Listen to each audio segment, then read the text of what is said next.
اعوذ باللہ من الشیطان الرجیم بسم اللہ الرحمن الرحیم۔ اب جو ان دو صورتوں میں خواتین کا معاملہ آیا، اس کے حوالے سے اب یہ مقام آ رہا ہے بہت اہم، اس بات کو واضح کرنے کے لیے کہ خواتین اس غلط فہمی میں مبتلا نہ ہوں کہ اللہ کے ہاں سوال جواب جو ہونا ہمارے شوہروں سے ہی ہونا ہے، ہم سے کیا ہے، ہم تو ان کے تابع ہیں۔ ہر عورت ایک مکمل انسان ہے، فل ہیومن بینگ، اور جہاں تک اس کی ایک آنر کا تعلق ہے، dignity and honour, human dignity, وہ بالکل مساوات طور پر شیئر کرتی ہے، اخلاقی طور پر مساوات ہے بالکل، اور ہر ذمہ دار ہے اپنے فرائض کی، عورت بھی جیسے کہ مرد ہے۔ اس کا اپنا ایمان ہوگا، عمل صالح ہوگا تو اللہ کے ہاں بیڑا پار ہوگا، اپنا ایمان اور عمل صالح نہیں ہے تو شوہر بڑے سے بڑا ہو وہ بچا نہیں سکے گا۔ یہ حقیقت کو واضح کرنے کے لیے تین خواتین بلکہ چار خواتین کی مثال یہاں آئی ہے۔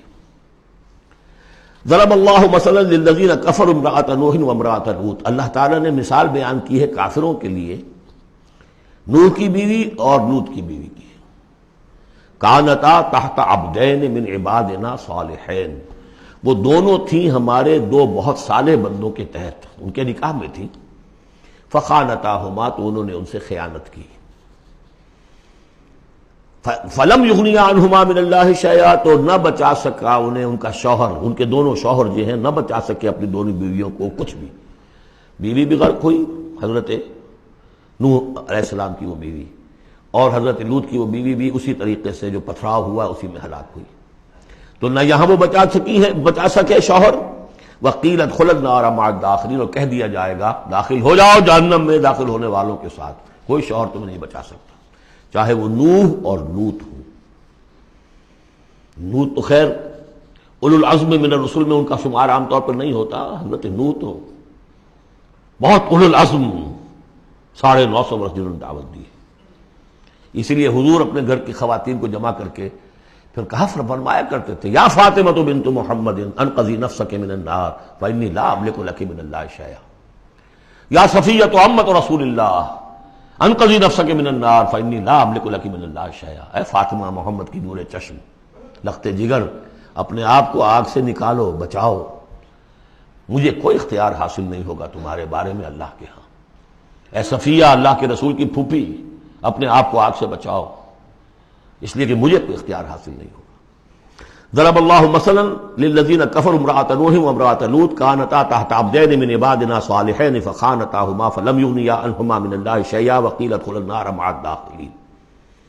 یہ میں بیان کر چکا ہوں ایک دفعہ پہلے بھی کہ اہل تشیع کا خیال یہ ہے کہ یہ زانیہ تھیں دونوں بیوییں، اہل سنت اس کو تسلیم نہیں کرتے۔ خیانت صرف اسی معاملے میں نہیں ہوتی، خیانت رازداری میں سب سے بڑی خیانت ہے، کہ جو راز ہوتے تھے یہ وہ اپنے دشمن، جو حضور انبیاء کے رسولوں کے دشمن تھے، اپنی قوم کے لوگوں کو ان کے راز پہنچا دیتی تھی، یہ خیانت تھی۔ اس لیے کہ سورہ نساء میں جو آیا ہے فالصالحات قانتات حافظات للغیب، غیب کے اندر حفاظت کرنا پوری۔ ظاہر بات ہے کہ بیوی سے زیادہ بڑھ کر تو کوئی نہیں ہوتا کہ جو شوہر کی باتوں سے واقف ہو، تو یہ خیانت ہے اہل سنت کے نزدیک ہو۔ لیکن بہرحال نتیجہ یہی ہے کہ وہ پھر جہنمی ہے، اور صرف نبی کی بیوی ہونے کے ناطے سے انہیں چھٹکارا نہیں مل جائے گا۔ وضرب اللہ مثلا للذین آمنوا امرأۃ فرعون، اور اہل ایمان خواتین کے لیے اللہ تعالیٰ نے مثال بیان کی ہے فرعون کی بیوی کی، آسیہ ان کا نام تھا۔ اذ قالت رب ابن لی عندک بیتا فی الجنہ، اب اس ایک جملے میں ان کی پوری ذہنی اور نفسیاتی کیفیت سامنے آ رہی ہے، جبکہ اس اللہ کی بندی نے کہا پروردگار میرے لیے تو جنت میں اپنے پاس ایک مکان بنا لے، وَنَجَّنِي مِن فِرْعَوْنَ وَعَمَلِهِ، مجھے نجات دے اس فرعون سے بھی اور اس کے عمل سے بھی، وَنَجَّنِي مِنَ الْقَوْمِ الظَّالِمِينَ، اور اللہ جلد از جلد مجھے نجات دے ان ظالموں کی قوم سے۔ یعنی موت کی آرزو کر رہی ہے، محل میں عیش و آرام ہر طرح کا حاصل ہوگا، کیا نہیں ہوگا، لیکن اللہ کے ساتھ ایمان کا معاملہ یہ ہے، اور شوہر کا جو بھی خدائی کا دعویٰ کر کے بیٹھا ہوا ہے، کیا اس نے کفر کا اور اس کا معاملہ ہے، تو ان کے اندر بیزاری کتنی ہے اپنے اس شوہر سے۔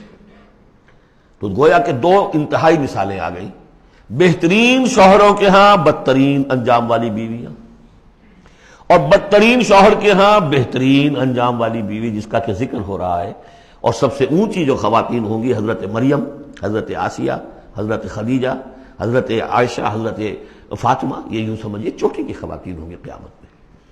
تو اس حوالے سے یہ جو آسیہ ہیں یہ بھی انہی میں۔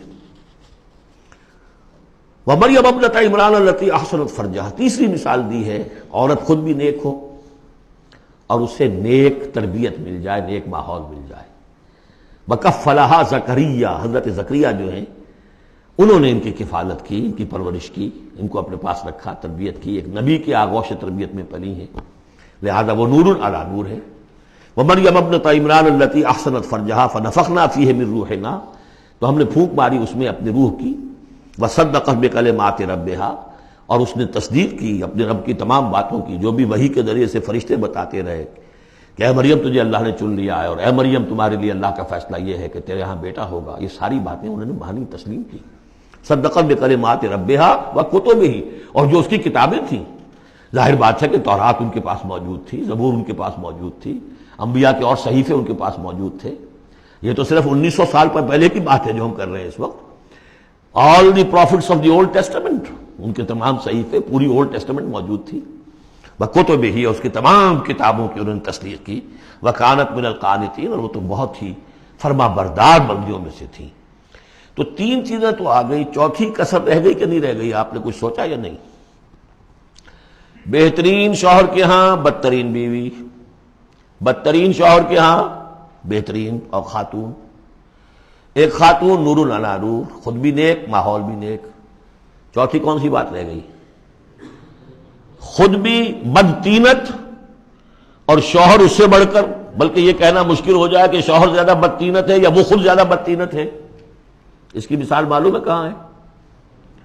تبت یدا ابی لہب وتب ما اغنی عنہ مالہ وما کسب سیصلی نارا ذات لہب وامرأتہ حمالۃ الحطب فی جیدہا حبل من مسد۔ یہ پھر جب وہاں پہنچیں گے پڑھیں گے، شوہر بھی بدتینت، بیوی بھی بدتینت، ظلمات بعضها فوق بعض۔